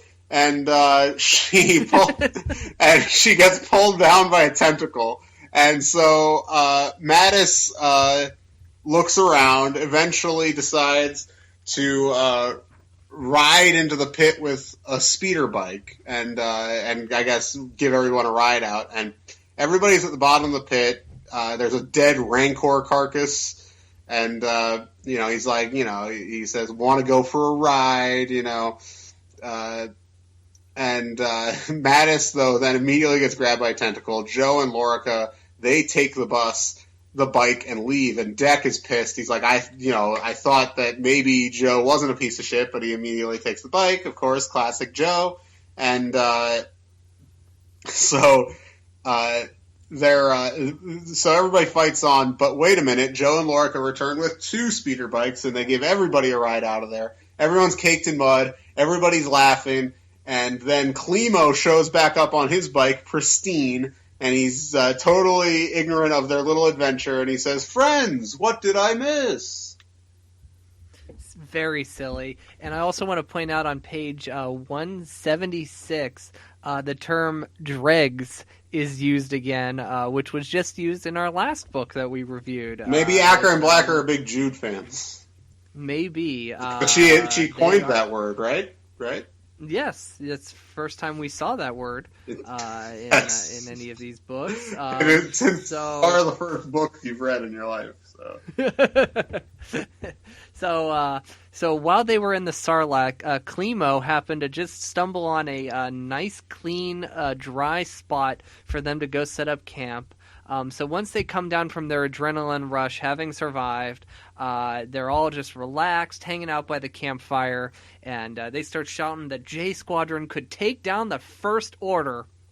And this is when Joe looks at Deck, and he goes, this is on page 183. We're actually going to read a section of this. 1 second. On page 183 to 184. I should have probably warned you earlier. I got it. 183, 184. All right. Yep, I'm going to go ahead. I'll read for Joe. I'm going to start. Joe held Deck's gaze. There was no malice in it, as there might have been just that morning. Why do you want to fly? Joe asked him. I already fly, Deck replied. Wait a minute. I already fly, Deck replied. In my head, I'm in the clouds. Your head is definitely in the clouds, Lorica said snarkily. She said she was back to her old irritable self, but there was still good-naturedness to it. I'm serious, Deck said. AG and me, you say it before, we're swamp rats. We've been down in the muck so long, there's mud in our lungs. And that ain't a complaint. I like where I'm from. I like our people. I love them. But they were nights when AG and me would lay on the roof of our home and look up at them stars. There's a world out there. I'm good enough to do good in it. I already helped all I could on Kess, fixing folks' vehicles and the like. I reckon it was time for me to fix bigger things. Flying is a way to do that. They were all silent a moment. Each of them owned a version of Deck's recital. Mattis thought, if we ask Joe his version, maybe the truth will come out. After Joe's heroic turn at the Sarlacc pit, Mattis couldn't believe he was a traitor. Then, of course, Mattis was clever enough to know that letting his entire squad die was no way for Joe to work his way up resistant ranks, which left Joe with what loyalty? I felt the same, Mattis said, except I can't fix things, and people tend not to like me. They laughed, and AG said, that ain't true. That's my robot straw. Mattis shook his head. I don't mean they dislike me. I just mean they don't think of me. I'm Mattis. He remembered Klimo's words. I'm just another person, just another speck on a planet in a system of planets in a galaxy. I think I can fly, though. I love to do it, but I've only ever done it a couple meters off the ground on the farm, or in deep space in my dreams, or in Sims. I guess, but that's never leaving the ground. When I believe in something, I'm pretty sure I can do it, and I believe that I will be the greatest pilot anybody has ever seen. They laughed again, and he laughed with them. What Mattis didn't add, though, was, I have the Force. It flows through me. So Mattis tells his story, and then we go on to Lorica, and Lorica tells us that she blew up this cargo load of weapons cache. But that's not true. That story is not true. And what the real story is that she comes from a wealthy family who owned a hotel, and for a birthday, they bought her a starship that was gold, and she loved the ship, but not for how expensive or how fancy it was, but for the freedom it gave her. She said she traveled all over her entire planet, going from corner to corner. And one day, she parked her ship outside of the hotel, and it's just then a huge freighter came in, and the freighter smacked into her ship, and because it smacked into her ship exploded, causing the freighter to explode, causing this weapons cache to go up in flames. And the police, or whatever, when they showed up, hailed her as a hero, because if she didn't have her ship parked there, it would have gone into the hotel and way more people would have been dead. It would have been a whole worse thing that happened. So this is how she got this reputation for being this fly girl badass. It's a lot like they say, the story. It grew in the telling. Kill me. I shouldn't have started on Clinton. I just do it endlessly. It's a terrible impression, I'm sure. I can do a Clinton too, we can just do Clinton back and forth. We could do the rest of this show as Clinton. Yeah. So this is when Joe speaks up, and Joe relax. So Joe comes out, and Joe's like, my parents are in the First Order, and they believe that I'm currently at the Academy of the New Republic, and there's some teachers there that are sympathetic to the Resistance, and like the rest of you who are all talent scouted, I was too, and but I don't believe what the First Order believes. The First Order believes that they can reshape the galaxy for the greater good, and I just don't agree with that. So basically, Joe's parents are Republicans, and Leia and Akbar know about this, and they allow him to contact his parents. They allow him to keep up this ruse that he's at the New Republic Academy.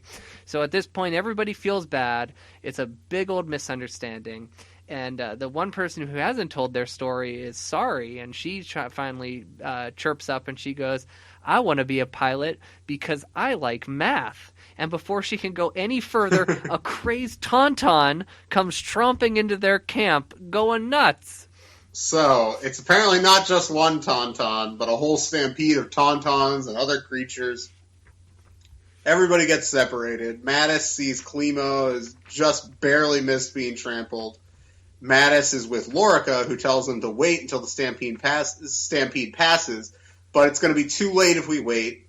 So they reluctantly, she agrees, let's go look for people, and they spot Klimo again. He's hiding in like a little cubby or whatever. That's good. And Sari is fighting a Ginzi, some sort of alien creature, and the Ginzi has bitten Deck. So they have to get him out of there. So Sari thinks that something bigger is coming for sure. And Mattis, he goes to get Deck and leaves Sari and Lorca to take care of the Ginzi. And Mattis carries Deck back to the transports, leaves him there. Mattis runs back to find the others, and when he gets back, he sees that there's a Todd swarm approaching. Todd, T-A-W-D, and is described as a Wampa fucking a Rathtar. Like almost literally described that way, not with the curse word, but it said if a Wampa mated with a Rathtar, I believe is the exact phrasing. Yeah, it's very close to that. Yeah. So yeah, and then the Todds, they come after Sari and Lorica, and they throw the Ginzi to them, and the Todds, apparently, they just are ravenous. They'll eat all living things. So, creatures, humans, aliens, plant life, everything is in there. If it's in their way, they will eat it. And so, they tear apart the Ginzi right away, but Mattis kind of distracts the Todds, has them chase after him a little bit, and the three of them, Mattis, Lorica, and Sari, they go running back towards the transports. When one Todd goes toward Mattis, Lorica kind of knocks it out of the way, and then Mattis falls into the clutches of another Todd, and he throws a tree trunk at it, or something like that, I think, and then scurries away. He's hiding underneath a tree, and he hears the transport taking off. He's like, good, they made it. Hopefully AG and Joe and Klimo also made it. But then he notices the Todds are running away, and he's like, what's going on? He gets up and realizes there's a reason for this. The reason the Todds are running is because there are Rancors everywhere. So, Chapter 15, a.k.a. Mad Monster Party. 4 Rancors surround their transport. These Rancors must have belonged to Hera the Hutt because she made her fortune buying and selling exotic animals to other Hutts. So I wonder where Jabba got some of his little fun creatures. Interesting. So they attempt to battle the Rancors by distracting them with the 2 transports. At this there's a moment where Lorica and Mattis are on the landing up the ramp to go into the starship. They're holding onto that, and they have stun guns, little stun guns that the Resistance gave them to battle against the Dianogas. And in parentheses, it says maybe they shouldn't have left those on the ship earlier. So that was a odd moment. There's lots of thrills, lots of action. Sari starts using her math skills, and they make the jump to orbit. And then the other transport, which is piloted by Klimo, is attacked by Rancors. A Rancor grabs it as they're about to get out of there, and Mattis and Lorica are still on the platform. They fall to the ground. They hit the mud. They get out of the way, and this Rancor, it grabs the ship and it drives it down into the mud, and all the Rancors pounce on it, and they have to assume that there is no way Klimo survived. Klimo is dead. And this is a moment that should be a little sadder. It's not. And then Joe shows up. He's got speeder bikes, and he whisks them away. So they ride for a long time. Mattis, Joe, AG, and Lorica. They finally stop. Joe asks, where's Klimo? Mattis looks down. Everybody understands. And Joe says he would have been a great help to the Resistance, which is surprising to Mattis. Mattis is like surprised that the cold exterior of Joe fell for a second. But you know, they have to think, okay, so Deck and Sari, they are off in the ship. What are they going to do? They don't know where the base is. and they can't fly forever. So, and if they return and see the destroyed ship, will they assume that everyone's dead? Or will they look for them? And Mattis believes they'll look for them, but they're like, man, nothing can get any worse. That's the theme of this conversation. And then just then,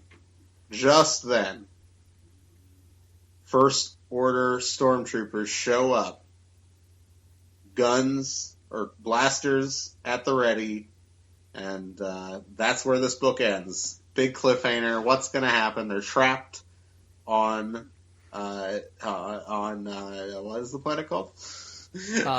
Vandor? Yes, Vodaron. Vodron, I'm sorry. They're trapped on Vodron in the clutches of First Order stormtroopers. So that's to be continued. Right. So be continued. I'm going to start this off this time. Our final thoughts. Okay. You always do it. Okay, relax. So this book is interesting. It feels very much like a TV pilot. There's lots of dialogue, and I felt like a lot of the times any sort of actions that were going on were sometimes not... there wasn't enough being described. There were kind of just like jumps in action. I kind of felt like I should have maybe put an example of that. I think it's very strange that the Resistance is recruiting like teenagers to their cause. And not only are they recruiting them, but for as punishment, they will send them to a planet which they will most likely die on. This planet is so dangerous. The book, halfway through, it becomes Lord of the Flies. It becomes Lost halfway through the book. So there's a whole lots of things going on here. Things that work, things that don't work.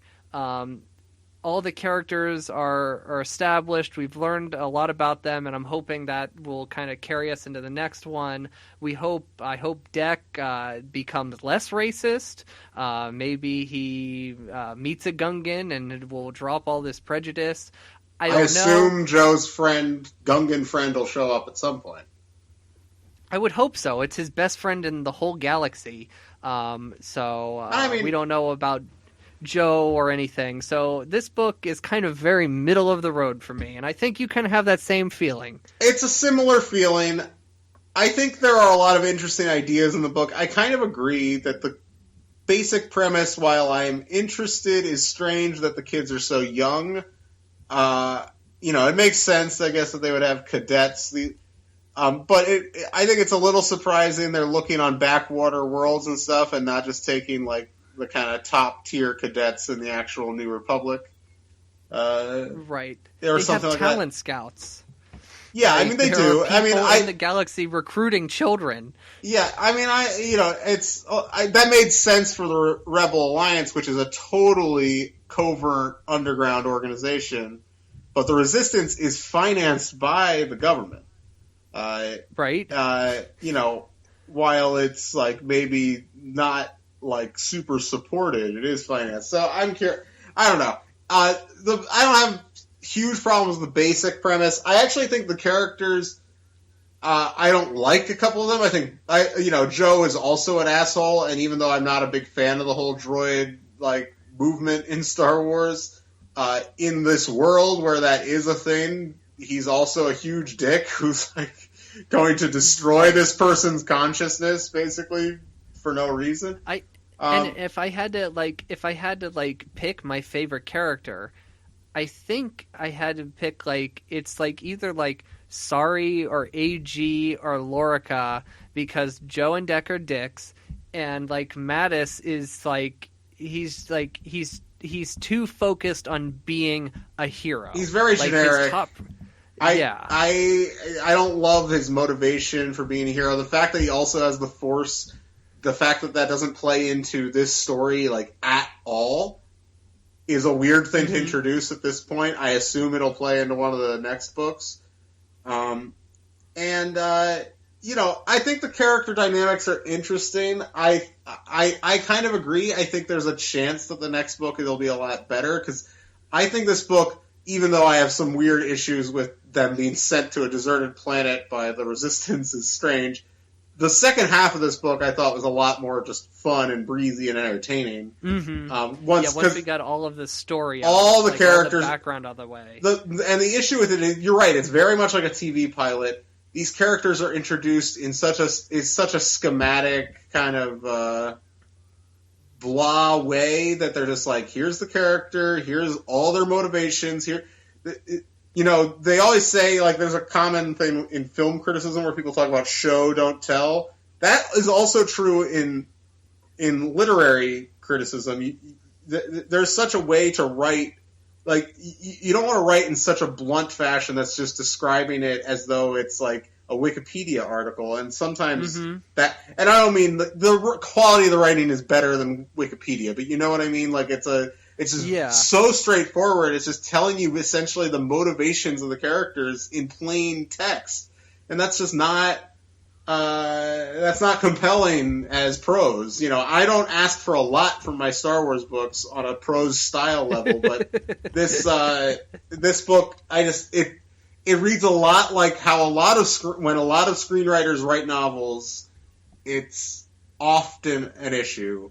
This just, it's especially noticeable here just because we're in the middle of this podcast and we read this exact kind of book all the time. So it's not just about Jude. Like, compare this to a book that I know you are not a big fan of, Guardians of the Whills.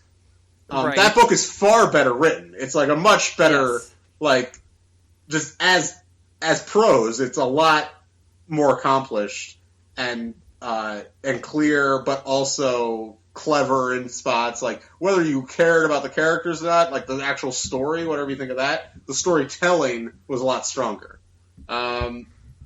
This book, I am looking forward kind of to the second book. I've got to say, I struggled through this book. It took me a couple days to get through the first half, which, I normally read these books in one sitting. It's not an issue for me.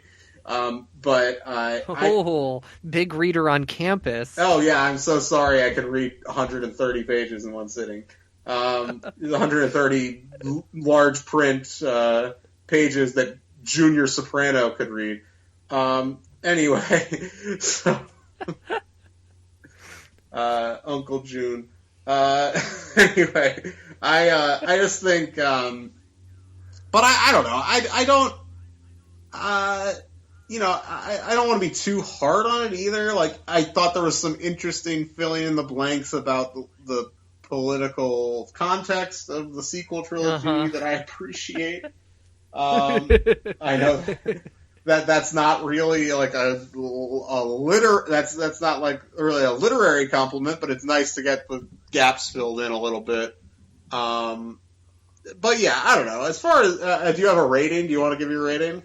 Yeah, I'm going to give my rating. I'm going to give it a run-of-the-mill, a 5. And I was doing some thinking, and I don't know if our character flavor situation is. Sometimes it seems like a little murky on how we rate these things. So I'm going to pick a character from what we've read that I'm going to associate with that rating. So I'm going to give this book a 5, and it's a Clemo, and the reason I'm giving it to Clemo is because Clemo was portrayed as being annoying, but he was the purest among them, and he did not deserve to die. Yeah, I thought Clemo's 5 midichlorians. Yeah, I thought Clemo's death was. I thought the aftermath was handled okay in the last chapter, like where they talk about it a little bit, but it came out of absolute nowhere, and I had to read it again to realize that he died. I know, like, When I read it, I didn't believe that he was dead. And I still don't necessarily believe he's dead because, like, they don't go back and find the body. Like, part of me wants to believe that, like, he might just, like, walk out of this and come back. Yeah, because just the way it was written, I'm like, I don't buy that he's dead. Yeah, we'll see. I don't know. My rating, I might go a little lower on this one. I think I'm going to go with a 4. And that sounds super harsh. There's potential here. I'm looking forward to the second book. We're going to read the second and third books a little bit later this summer. But I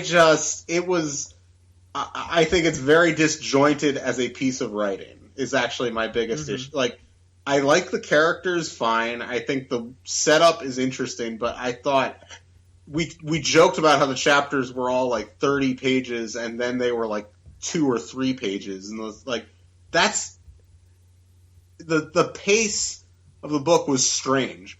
Like, I wasn't minding the long chapters so much inherently, but it's like having like all this setup and then the climax feels so abbreviated. You know, this makes sense. It's like I just I don't know. It's not. I mean, it's like it's halfway through the book. We have a huge, not as just like a shift in the story, but just like a shift in the structure of how the story is presented to us, and it is very jarring. And like, to me, it actually feels. The pilot is great. It's like one of those 90-minute pilots for like a syndicated science fiction show from the 90s where it's like clearly actually just 2 episodes, but they wanted to make a movie event out of it. Right. So, anyway, it's, I don't think it's bad. I'm looking forward to it. These guys seem like, you know, very nice guys, very talented to one degree or another. I just think this is their first prose work, period, and it shows. And so hopefully they get better with the next book. I'll go along with you, and I'll flavor it AG, who is a character I liked, but again is representative of a recent trend in Star Wars storytelling that I am not fond of, and you know, it's what keeps me from loving Solo the way you do. But you know, and I like Phoebe Waller-Bridge. I think she's really great in the movie. Like, the performance is great. I don't know. But it's just hard. It's hard for me. It's hard for me. I don't want to think about, you know, the idea that like, oh, Uncle Owen is a slave master. It's just dull. I don't, you know. So whatever. I know. Anyway. So yeah. Something I want to talk about this book is, I guess we can consider this our Wikipedia section. There is, well, I guess put the drop in. I like that Wikipedia. And all right. So when it comes to this book in Wikipedia, there is almost no information about these books. If you go on any of these articles on Wikipedia, you're only going to find the basic information, and the blurb on the back of the book that's all there is. Nobody has gone in and done a play-by-play. Most of these characters have their own pages, but there's virtually no information on them, just basic descriptions. This goes on pretty much the rest of the internet is the same way. On YouTube, there is only one review of this book, because people like ourselves, love reviewing Star Wars books and putting it onto the ether. And only one person has done this for the first book, and nobody has done a review of book 2 or 3. We're breaking new ground, Levi. So we're breaking new ground. We're always going to be the Pepsi to Coke on the first book in terms of YouTube reviews of this book, but we will be the OGs when it comes to 2 and 3. Hopefully nobody does it within the next 4 weeks. They beat us to the punch. I mean, I don't know. I can't imagine.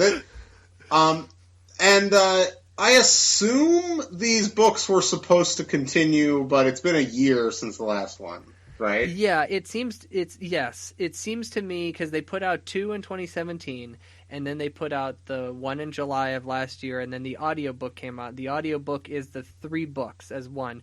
You can hear a little section of it on YouTube. I should have sent you so maybe it's actually a complete story, and it does end with Starkiller Base, so maybe it's... I don't know. Right. We'll see how it goes. We'll find out. Maybe one day we'll find out more. Because it seems to me, too, just by looking at the number of reviews on Amazon, that maybe the last... Because the second book only has 5 reviews, and the third book only has 1 review on Amazon. So, yeah, these books might not have sold very well. Right. But go ahead, and then I may have one more thing. Okay. Well,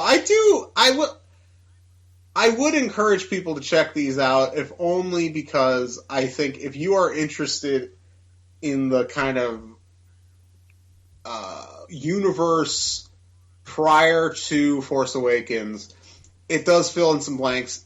I mean, if you really are interested in that, you really should read Bloodline by Claudia Gray, which is just phenomenal. That's great stuff. Or a preview maybe for next week a little bit. There's a comic book series starring Poe Dameron also. So that might be another preview.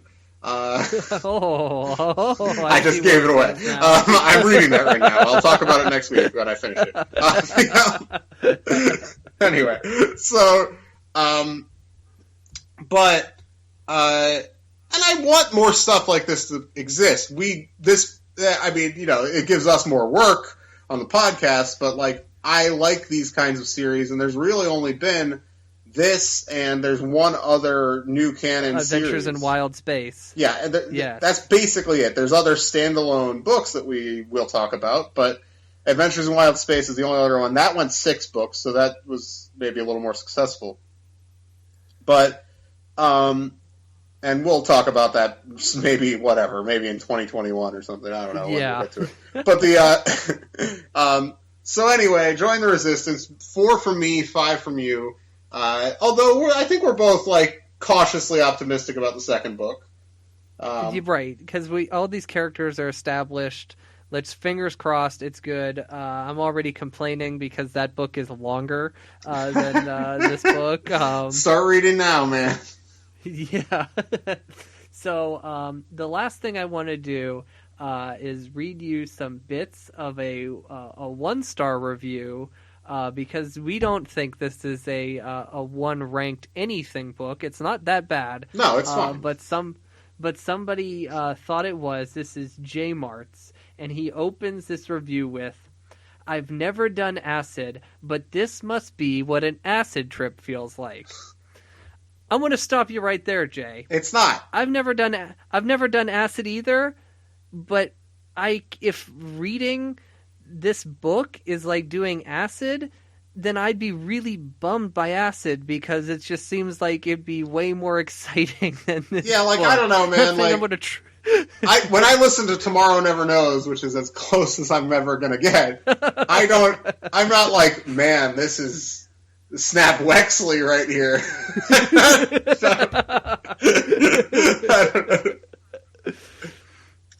So he goes on. If this is what Acker and Blacker put on, I can't imagine I'll like their short in the 40th anniversary anthology.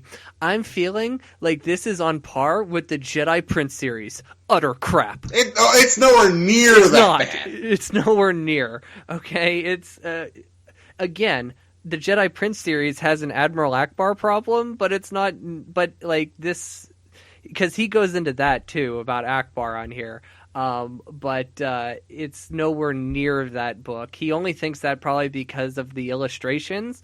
But like the illustrations are good. We didn't talk Martz. about that. The illustrations are by Annie Wu, who yes. I knew primarily. She did a few issues of the recent Archie reboot, pre-Riverdale, when they were still trying to make it like actual Archie.